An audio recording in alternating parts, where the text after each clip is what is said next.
नमस्कार, मैं अनुज नरवाल रोहत की।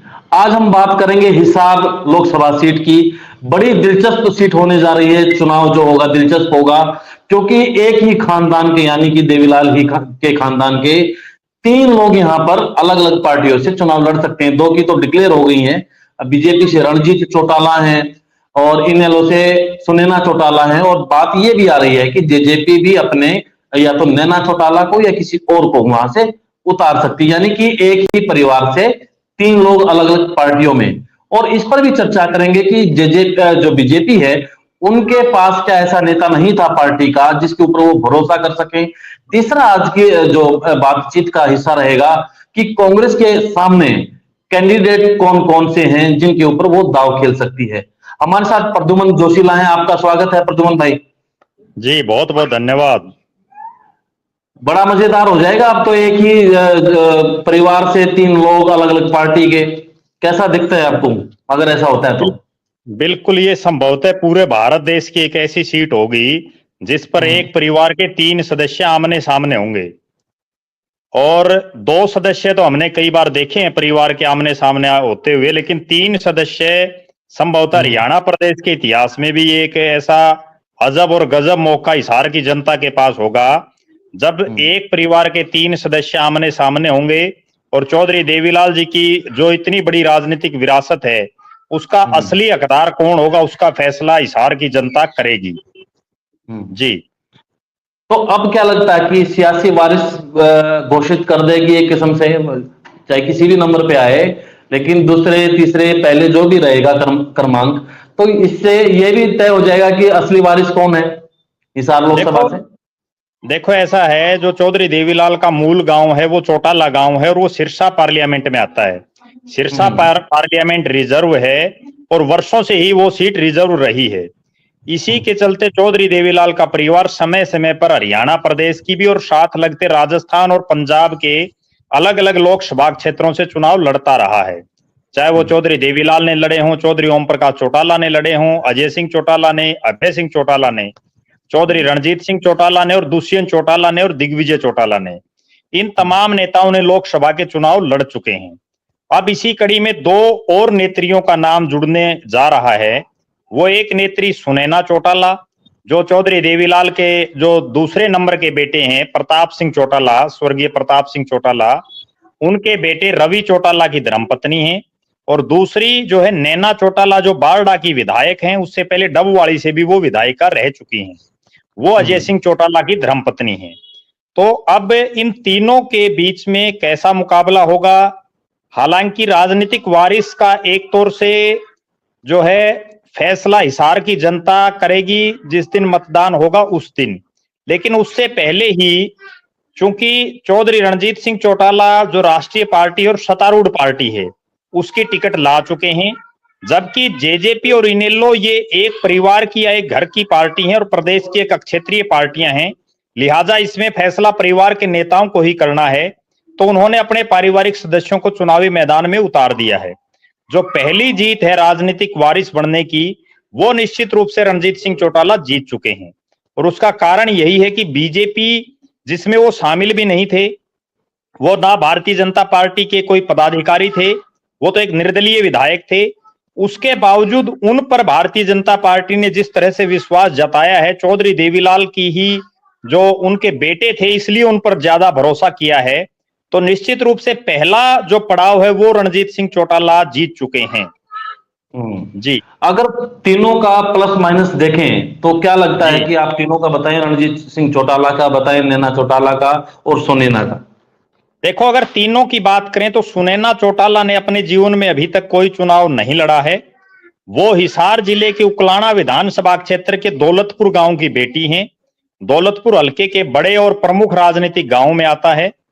और जब अभय सिंह चौटाला ने हरियाणा प्रदेश में जो मेवात की धरती से एक सिंगार गांव, सबसे बड़ा गांव है मेवात में, वहां से हरियाणा परिवर्तन पद यात्रा शुरू की थी, उसी दौरान जब सुनैना चौटाला उनके साथ पूरी सक्रिय थी और हिसार में ये लग गया था उसी दौरान कि सुनैना चौटाला यहां से प्रत्याशी होंगी, क्योंकि उसमें दो कारण थे। पहला कारण ये था कि वो महिला हैं, इन्हें लोग महिला पर दांव खेलना चाह रही थी। दूसरी बात, उनका खुद का गांव जो उनका पीहर है वो इसी लोकसभा क्षेत्र के उकलाना विधानसभा में पड़ता है। लिहाजा उस लिहाज से वो एक स्ट्रॉन्ग कैंडिडेट पार्टी की थी, उसके अलावा उनके पास और कोई चारा भी नहीं दिखाई दे रहा था। बाकी जो इनेलो के और दावेदार थे उनमें इतना दम नहीं था और वो पूरी लोकसभा को इस तरह से कार्यकर्ताओं को भी एकजुट नहीं रख पाते थे। ये है सुनैना चौटाला की। और एक खास बात सुनैना चौटाला की ये रही कि पूरी पदयात्रा में वो एक महिला होने के बावजूद, और पहले तो वे घरेलू महिला ही थी, अभी राजनीति में सक्रिय हुई हैं इनेलो की दो फाड़ के बाद ही, वो पूरी यात्रा में अभय सिंह चौटाला से ज्यादा पैदल चली और उनके साथ कंधे से कंधा मिला करके उन्होंने बड़ा पार्टी को मजबूत करने का काम किया। उसका भी हम एक तरह से उनको इनाम ये कह सकते हैं कि उनको इनाम मिला है। हालांकि उनके जो पति हैं रवि चौटाला वो राजनीति में वर्षों से सक्रिय हैं, लेकिन वो कभी चुनाव नहीं जीत पाए हैं, विधायक नहीं बन पाए हैं। अगर माइनस पॉइंट की बात करें तो वो ये है कि सुनैना चौटाला पद यात्रा और पार्टी के कार्यक्रमों के अलावा इस लोकसभा क्षेत्र में बहुत ज्यादा कभी सक्रिय नहीं रही। उनका जो दौलतपुर गांव में जहां की वो बेटी हैं, उनका जो पारिवारिक जो परिवार के सदस्य हैं वो भी राजनीति में उस स्तर पर सक्रिय नहीं है जिस स्तर पर एक लोकसभा के प्रत्याशी को होना चाहिए। तीसरी बड़ी बात, इनेलो के पास उस लेवल का एक संगठन भी नहीं है कि वो जीत के लिए कोई प्रयास कर सकें। उनको तो अपनी एक ज्यादा से ज्यादा पार्टी को वोट किस तरह से मिल पाए वो दांव सुनैना चौटाला पर उन्होंने खेला है, और उनके अलावा कोई और मजबूत चेहरा यहां उनके पास था भी नहीं। अब बात करते हैं नैना चौटाला की। नैना चौटाला दूसरी बार विधायक हैं। अजय सिंह चौटाला जी के जेल में जाने के बाद डबवाली से उन्होंने पहला चुनाव लड़ा और वो जीत गई पिछला इनेलो की टिकट पर। पिछला चुनाव उन्होंने जेजेपी की टिकट पर बारडा से लड़ा जो भिवानी महेंद्रगढ़ लोकसभा में आता है, और वो विधायक बन गई।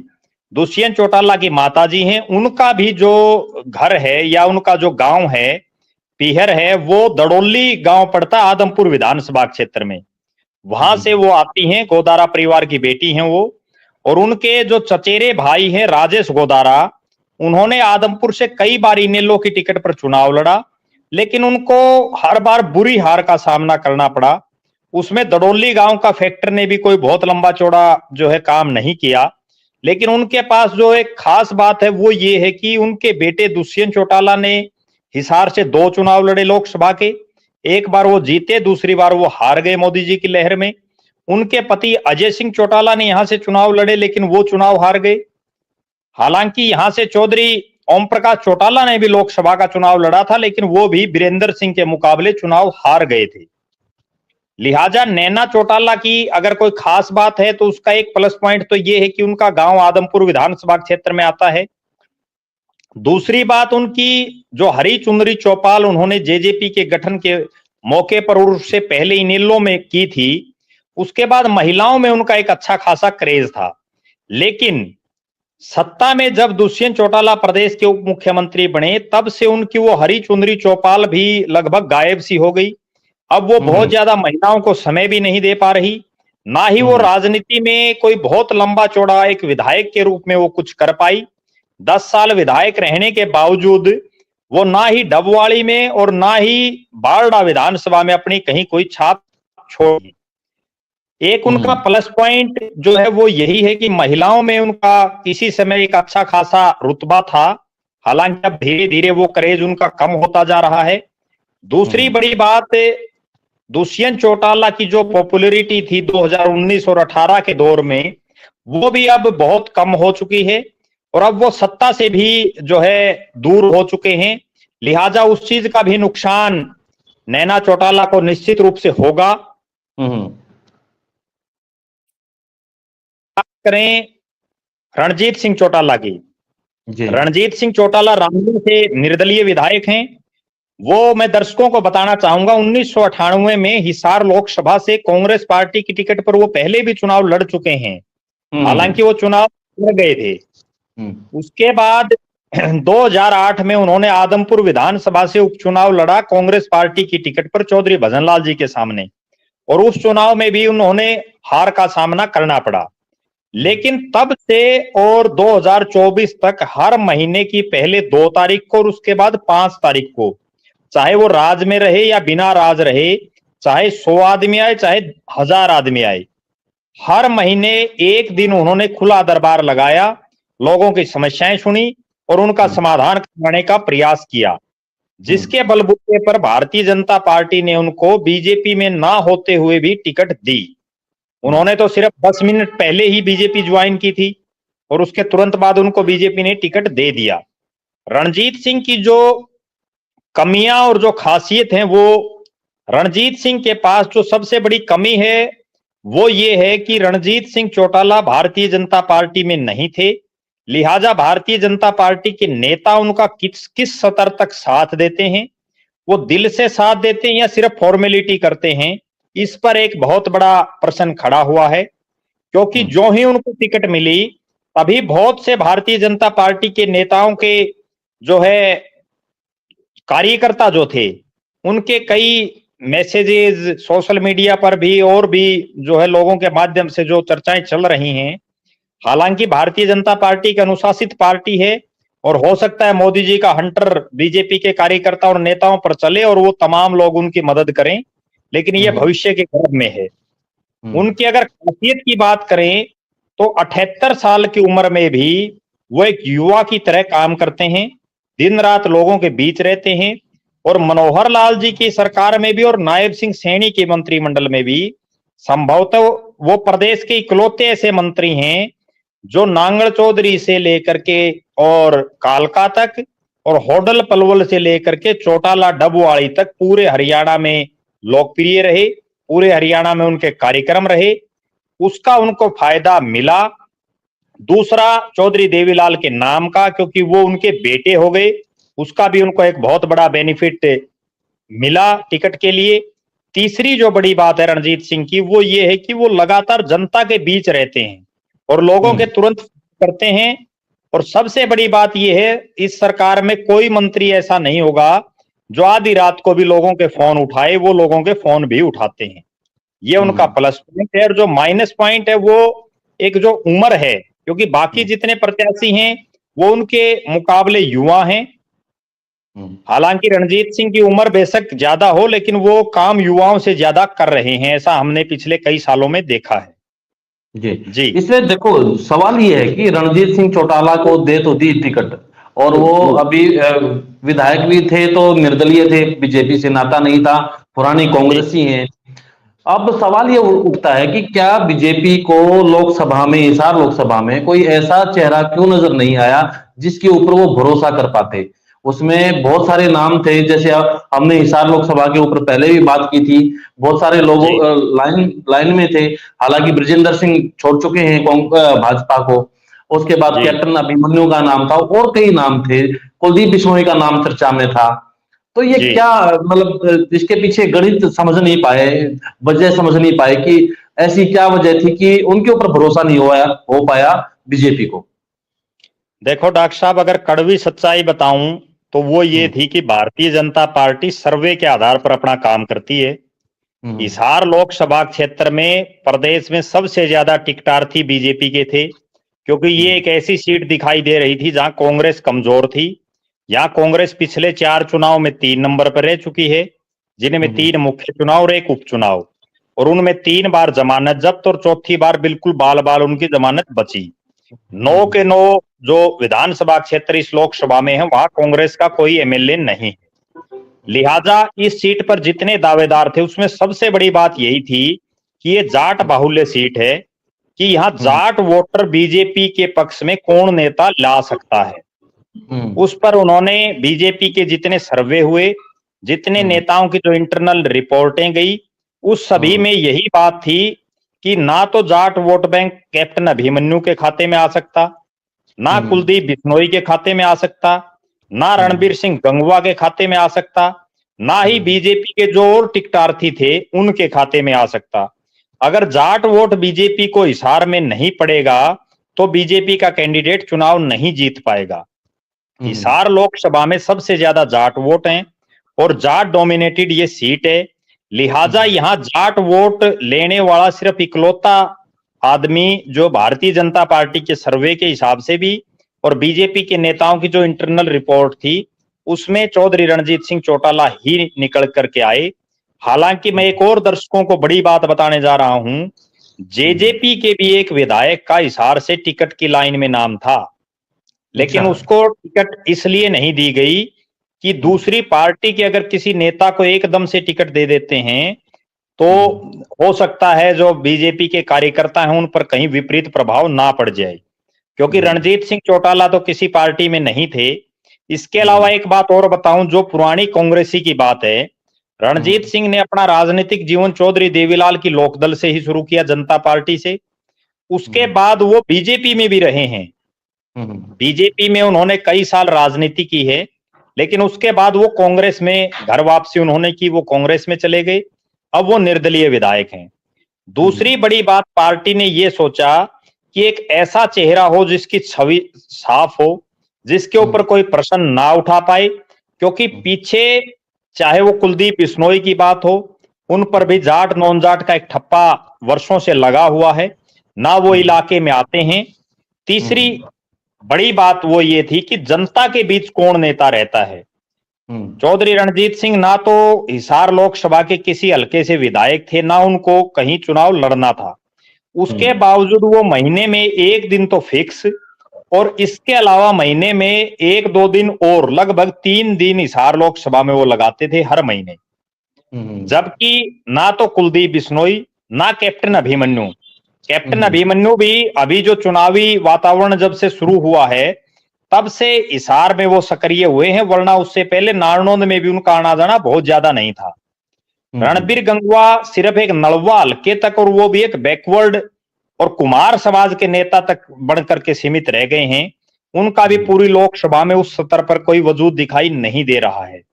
इसके अलावा जो और टिकटार्थी थे जिनके नाम चल रहे थे, उनमें कोई भी ऐसा नेता नहीं था जो एक तो जाट वोट ज्यादा से ज्यादा खींच सके बीजेपी की तरफ, दूसरा जिसका बहुत ज्यादा विरोध ना हो, ऐसा कोई नेता हिसार लोकसभा में दिखाई नहीं दे रहा था।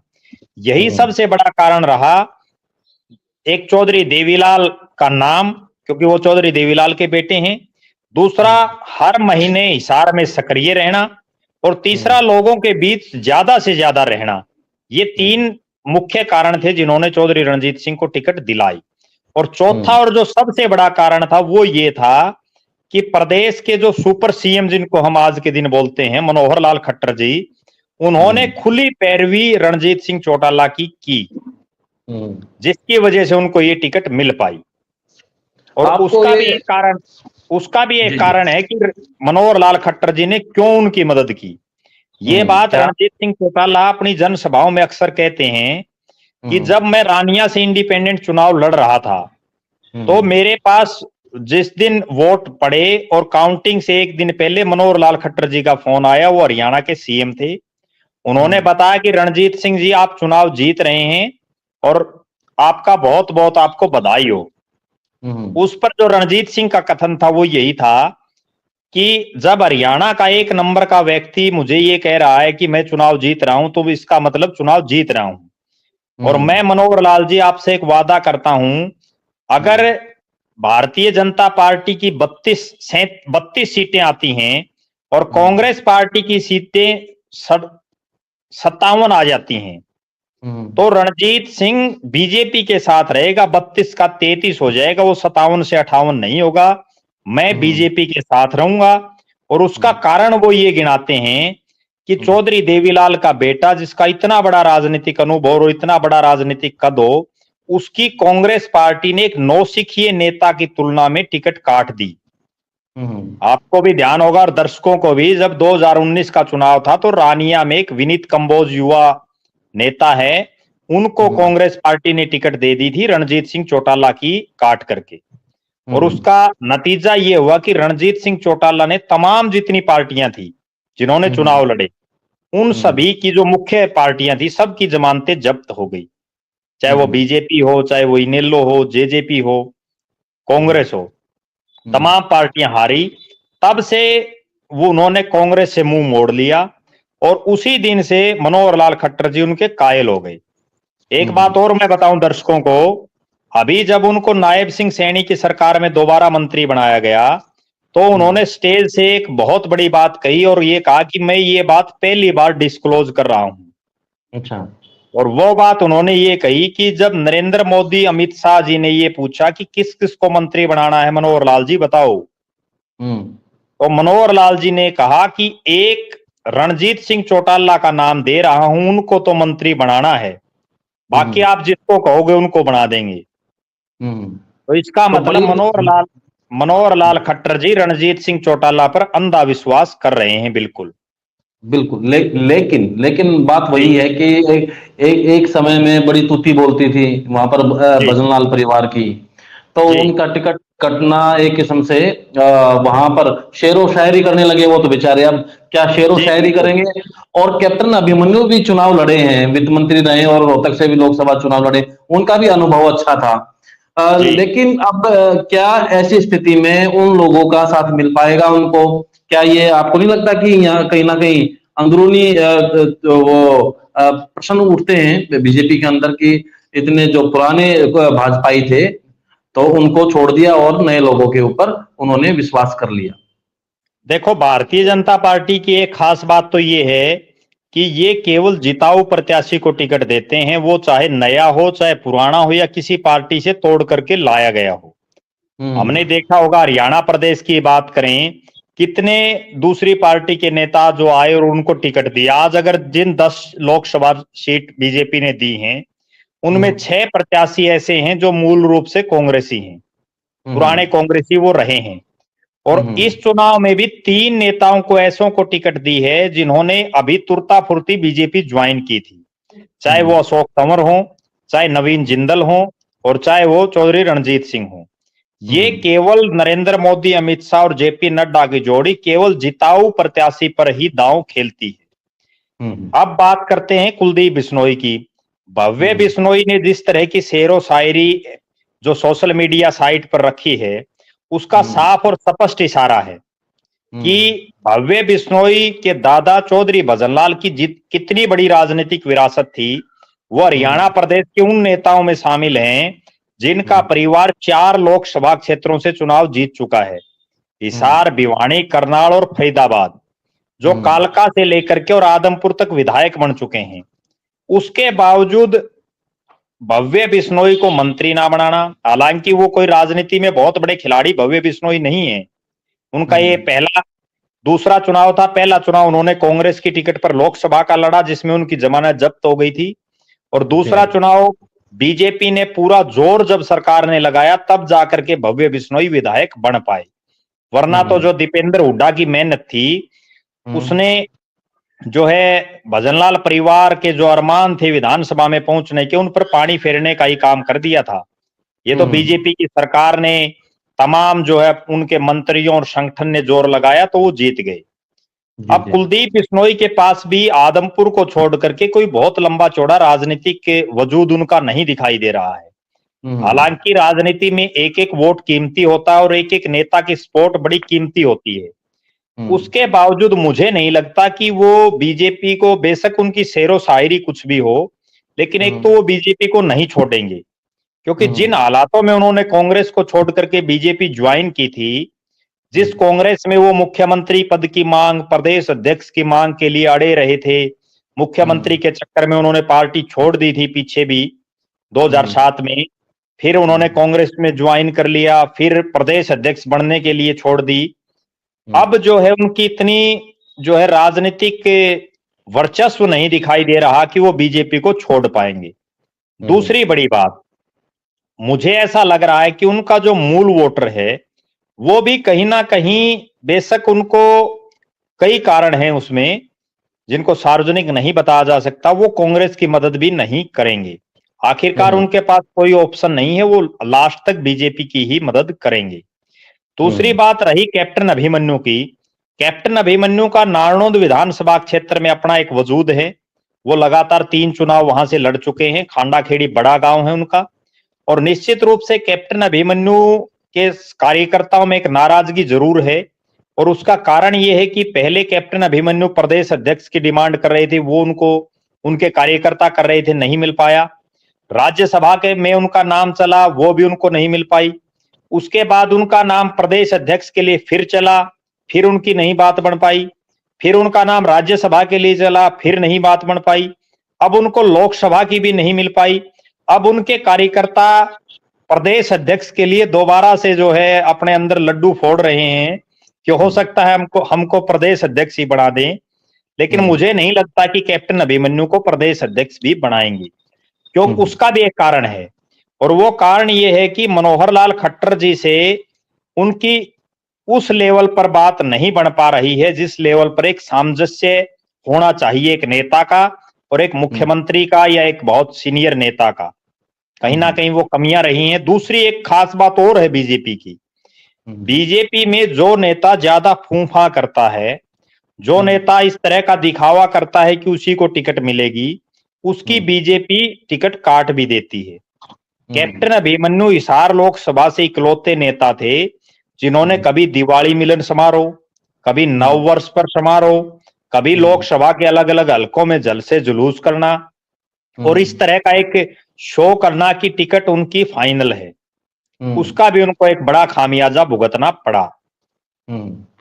जी, वो था ना, धनखड़ साहब ने भी कहा था कि मतलब बड़ी कुर्सी चाहिए और तीसरे दिन अगले छोटी भी की थी। अगले दिन छोटी कुर्सी भी नहीं रही।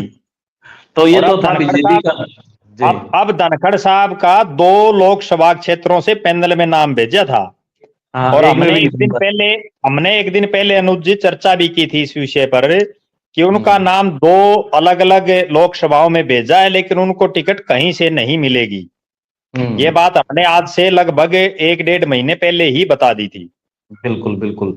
तो इसमें अब क्योंकि टिकट अभी जेजेपी की बाकी है और वहां से उम्मीद है कि उन्हीं की परिवार से नैना चौटाला आ सकती हैं, ऐसी जी, चर्चा है। लेकिन कांग्रेस वहां पे बड़े खिलाड़ी के तौर पर आ सकती है। तो वहां पर ब्रजेंद्र वहां पर आ गए हैं कांग्रेस में और बड़े नाम होंगे वहां पर। तो इन जो खिलाड़ी आ गए हैं, चाहे रणजीत चौटाला हो, नैना हो, सुनैना हो, तो इनके जी। मुकाबले में आपको क्या लगता है कि क्या कॉम्बिनेशन ठीक रहेगा यहाँ पर कांग्रेस के लिए? कौन सा यहाँ पर चुनौती दे सकता है? ऐसा कोई कैंडिडेट आपको नजर आ रहा है कांग्रेस के खेमे से? देखो, कांग्रेस पार्टी हिसार लोकसभा में बड़ी कमजोर दिखाई दे रही थी, लेकिन हम्म। जब चौधरी बीरेंद्र सिंह के बेटे और जो बीजेपी के मौजूदा सांसद थे ब्रिजेंद्र सिंह, उन्होंने कांग्रेस ज्वाइन की, तो उसके बाद कांग्रेस में एक जान सी आई दिखाई दी। आज भी अगर सही मायने में देखें तो सबसे मजबूत हिसार लोकसभा में चौधरी बीरेंद्र सिंह का परिवार ही कांग्रेस में है और नंबर 1 दाव भी उन्हीं का बनता है। मेरा ऐसा मानना है कि अगर पार्टी ब्रिजेंद्र सिंह की बजाय चौधरी बीरेंद्र सिंह पर दांव खेले, क्योंकि वो हिसार से पहले सांसद भी रह चुके हैं और उनका लोगों में आज भी एक मान और सम्मान की दृष्टि से उनको देखा जाता है। चौधरी ब्रिजेंद्र सिंह से भी मजबूत प्रत्याशी कांग्रेस की तरफ से यहां दिखाई दे रहे हैं और पहला हक भी उन्हीं का बन रहा है, क्योंकि जब बहुत से नेता बीजेपी में ज्वाइन कर रहे थे तब उन्होंने बीजेपी छोड़ने की हिम्मत दिखाई, कांग्रेस में वो शामिल हुए। उसके बाद कांग्रेस में कई और नेता शामिल हुए उनके आने के बाद, और पहला दांव ब्रिजेंद्र सिंह और चौधरी बीरेंद्र सिंह का ही है। अगर पार्टी कहीं जाट और नॉन जाट की कोई बात करे तो उसके बाद यहां एक नाम उभर करके दिखाई दे रहा है रामनिवास घोडेला का, जो कुम्हार समाज से बिरादरी से आते हैं और बरवाड़ा से पूर्व विधायक रहे हैं। इसके अलावा एक नाम यहां से चंद्रमोहन बिश्नोई का भी चल रहा है। चंद्रमोहन जो चौधरी भजनलाल के बेटे हैं और उन्होंने नलवा से पीछे चुनाव भी लड़ा था, लेकिन वो नलवा से हार गए थे। चंद्रमोहन का यहां से नाम चल रहा है। 2014 के चुनाव में उन्होंने जो है चुनाव लड़ा था। ये 4 नाम मुख्य तौर पर हैं। हालांकि इसके अलावा कुछ समर्थक जयप्रकाश के ऊपर भी, जयप्रकाश के जो समर्थक हैं वो दावा कर रहे हैं कि जयप्रकाश जेपी टिकट लाएंगे। एक यहां से पूर्व मंत्री और जो हांसी से विधायक रहे हैं उनका भी नाम चल रहा है। इसके अलावा एक चर्चा ऐसी भी है कि भारतीय जनता पार्टी के भी एक बड़े नेता कांग्रेस में शामिल हो सकते हैं टिकट के लिए। वो बीजेपी की टिकट पर दावा कर रहे थे, उनको वो टिकट नहीं मिल पाई और वो पूर्व में कांग्रेसी ही थे। तो लिहाजा ऐसी चर्चाएं हैं कि वो कांग्रेस में शामिल हो सकते हैं अगर उनको टिकट की कहीं कोई ऑफर कांग्रेस की तरफ से होता है तो ये मुख्य दावेदार कांग्रेस की तरफ से दिखाई दे रहे हैं। तो कुल मिलाकर के अब की बार जो हिसार है वहां भी फोकस रहेगा मीडिया का, क्योंकि एक ही खानदान से तीन अलग अलग पार्टियों से आमने सामना होगा। कांग्रेस के लिए भी जो 20 साल का वनवास है वो भी देखते हैं कि अब की बार वो पूरा हो पाएगा या नहीं। तो जी सबकी बिल्कुल। नजर रहेगी हिसार लोकसभा के ऊपर। हम आपसे फिर जुड़ेंगे। आप इतनी सारी बातें बताई दर्शकों को, आपका बहुत बहुत जी धन्यवाद। जी धन्यवाद।